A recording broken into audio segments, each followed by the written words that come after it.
I vow to ingest Guardian Serum daily to maintain tolerance. YAHSHI's 16th day at the academy greeted him with an aching back, throbbing face, and cramping leg. He'd spent the night wincing with every turn, shoving pillows against his ears to block out Pinto's snoring. Before catching an ounce of shut-eye, the morning light seeped through the balcony's glass door. I need a break. After getting ready, he sat on a bench in the courtyard to watch the clouds brighten.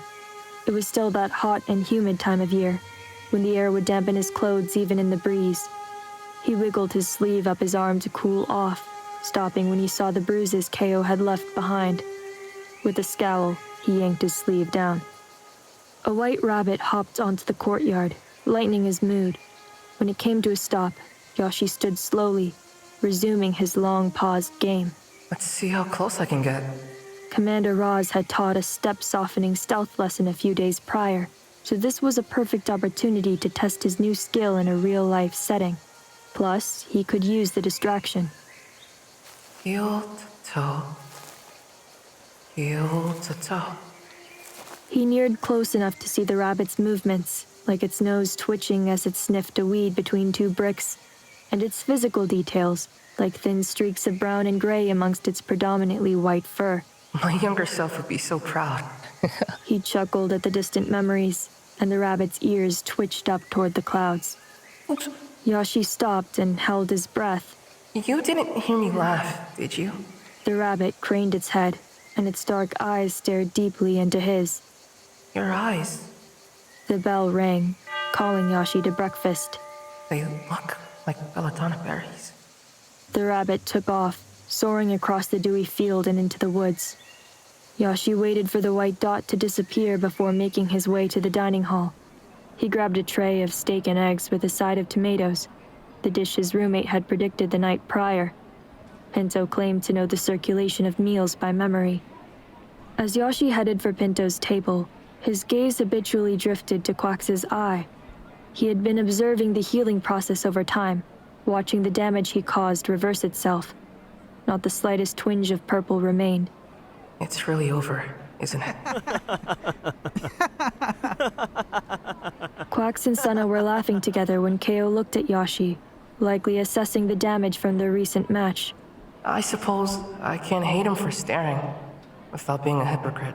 YAHSHI's focus drifted to the table where Rugen would often sit alone, which made him appreciate Pinto's presence. The academy would have been a dark place without him. Morning. He sat across from Pinto, biting his lip to keep from whimpering as he scooted his chair in. Where have you been? You never wake up before me. Despite speaking to YAHSHI, Pinto's eyes were on VELL. She was sitting alone like usual. I had a hard time sleeping last night. Pinto finally faced YAHSHI, and his lips parted in disbelief. Your face! For the glory of Vakoi, it looks way worse up close. It was all red and swollen yesterday, but this is... wow. He shook his head. No wonder you couldn't sleep. Okay, you can stop now. He took a few unenthusiastic bites before setting his spoon down. I'm really tired, Pinto. No, you're not. Don't fall for the trap. What trap? Pinto cast a quick glance around the room before leaning in. There's a few upperclassmen at Frontal Secondary who were selected in the last cycle but didn't graduate. One of them lasted 5 months in the program, making the final 10. He calls the Academy Guardians gardeners, says they water us with everything all at once, and they pluck the ones who don't grow right, like they're weeds in a flower bed. The first month is designed to overload us, but if we make it through, the program should calm down a bit.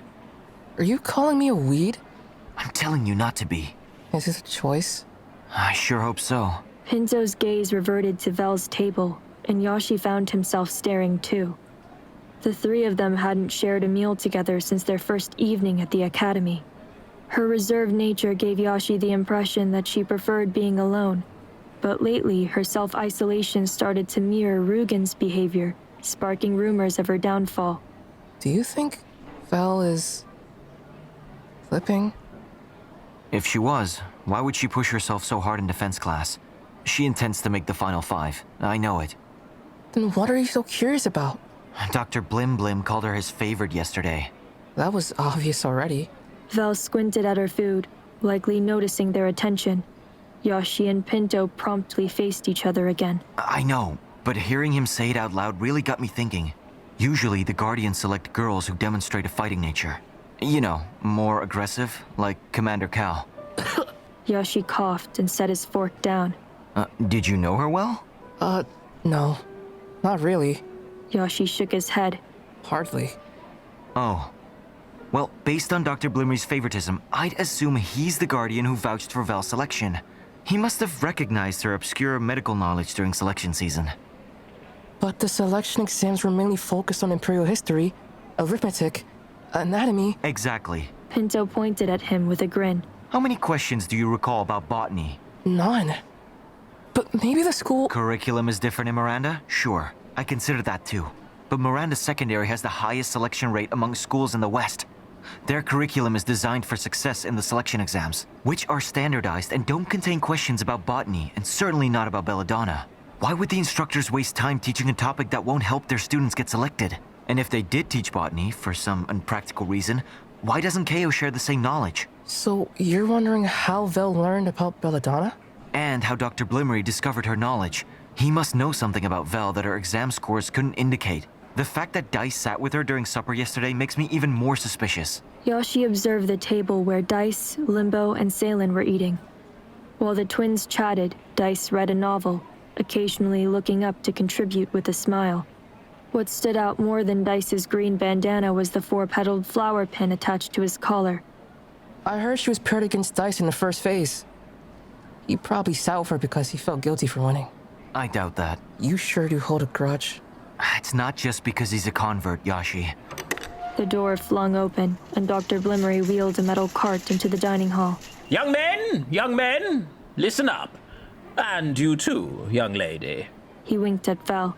I'm happy to announce that you workaholics have the day off. About damn time. Thanks, Blim. Nice! YAHSHI smiled. Perfect. I'll have time to write. Right what? Study. I mean... Dr. Blimmery wheeled his cart around the room, serving glasses of red juice to the trainees. Pinto narrowed his eye. We're never served beet juice for breakfast. Well, it's our day off. Maybe we have a different meal schedule. No, something's wrong. When Dr. Blimmery reached the two boys, he gave YAHSHI a pat on the shoulder. YAHSHI, you poor little guy. You'd better ice that face later. I will, Doctor. The Guardian flicked Pinto's collar. Where's your pin, Pin? That's not my name. I think it suits you. Dr. Blimmery set 2 glasses of juice on their table before wheeling his cart away. It's not a bad nickname. Nicknames are pointless. But a pin is sharp. When Dr. Blimmery came to a halt in the middle of the hall, he grabbed a white briefcase from the cart's bottom shelf. Before I let you kids run wild, we have a quick medical demonstration to get through. I knew there was more to it. The Belladonna plant is rooted into Western culture. It represents elegance, efficiency, and power. Qualities every Guardian should aim to embody. With that being said, Belladonna is a feisty little thing. We must take the necessary precautions to use it safely. Only Guardians can legally grow, harvest, and use Belladonna. But what might happen if it were to fall into the wrong hands, like the Undergrounds, or if a defense Guardian were to lose hold of a laced tool during an expedition into Eastern Territory? Pinto and a few other trainees raised their hands. Dr. Blimmery called on KEIYO. The serum could be used against our people. Typical. He never calls on me. Correct, which is why it's important for Guardians to build a tolerance to their own serum. Here's a fun secret. We serve beet juice every lunch period for its health benefits, but also because its strong taste easily cloaks Belladonna. Limbo nearly jumped out of his seat. We've been drinking it? Oh, stop with the looks. We haven't introduced the serum yet. But starting today, we'll be lacing your juice with increasing doses to condition your body to fight its toxins. Salen raised his hand. Yes, Salen? Are we required to drink it? You're not required to do anything at the Academy. But if you'd like to succeed in the program, then I'd recommend finishing your glass. Eventually, your tolerance will be tested. Now, I should warn you that the first dose can be intense. We'll need to take this process slowly, so your lunch juice won't always contain serum. I recommend testing yourself daily on whether you can detect Belladonna in your juice or not. Some guardians serve the royal family as taste testers on occasion, so both tolerance and detection are considered vital skills. Pinto waved his arm in the air. I have a question too, Doctor. Yes, you?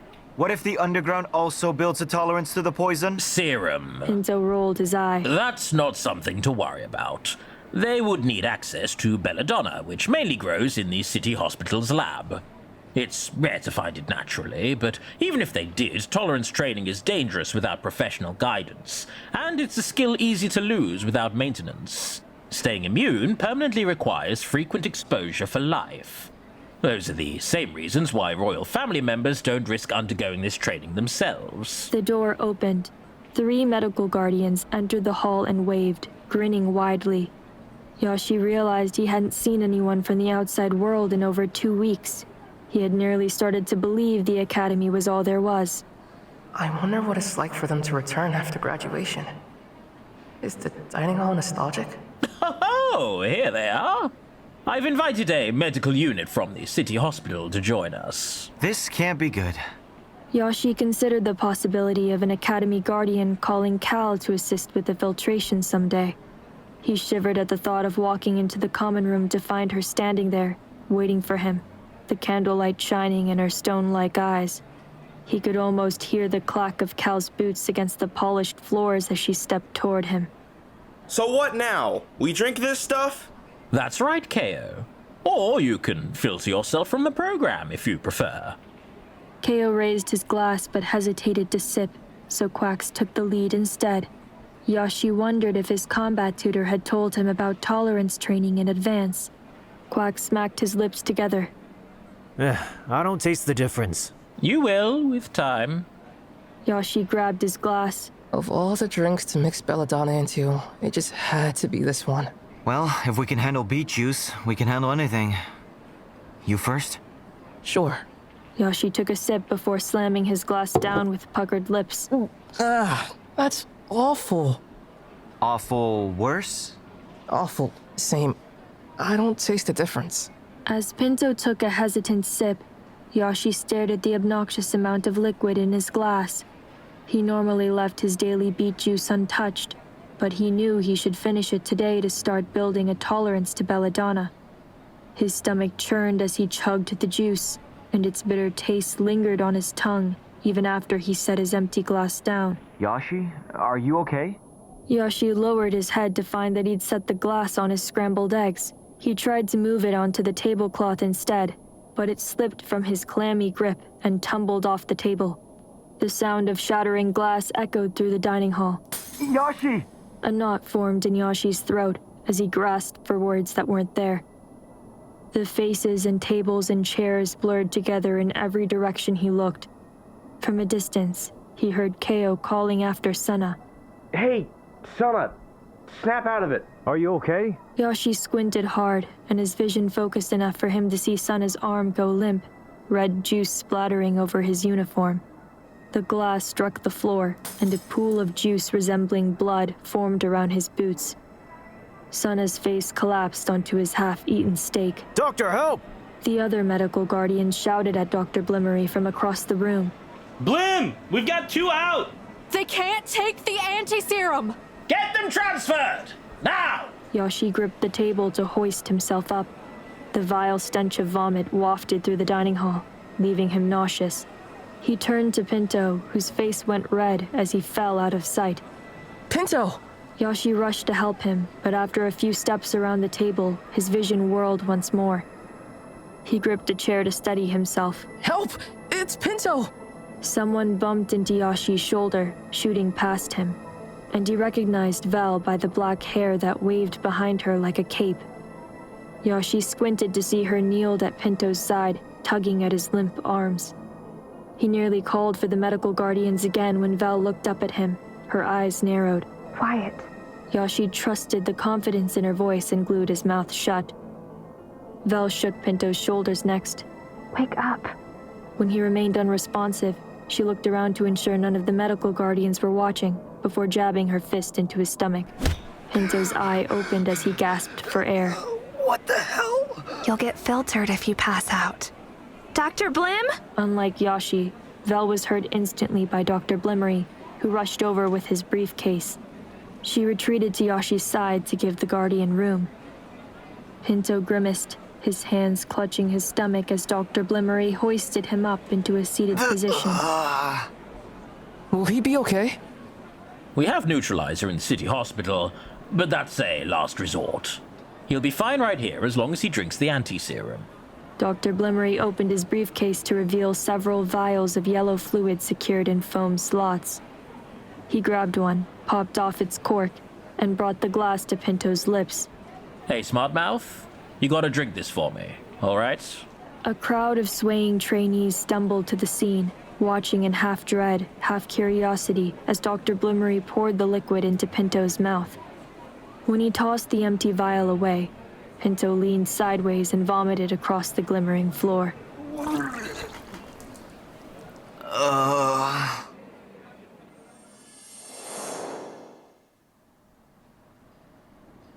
2 hours after breakfast, Dr. BLIMMERY made an announcement in the lobby. Only 9 dizzied trainees received the bittersweet news firsthand, as many, including Pinto, were bedridden in their quarters. What took place this morning was more than a medical introduction to Belladonna tolerance. It was also a filtration. 2 trainees lost consciousness and couldn't take the anti-serum. The medical unit transferred them to the city hospital for emergency neutralization, and upon recovery they'll be sent home with their spot in the program revoked. Limbo stood from a sofa. What the hell? It's not like they could control their reactions. I know. That's not fair. No, it isn't. But that's how it works. Some kids simply aren't compatible with the program, whether it's their fault or not. YAHSHI spotted VELL across the lobby. She pressed the tip of a dart against her finger, testing its sharpness.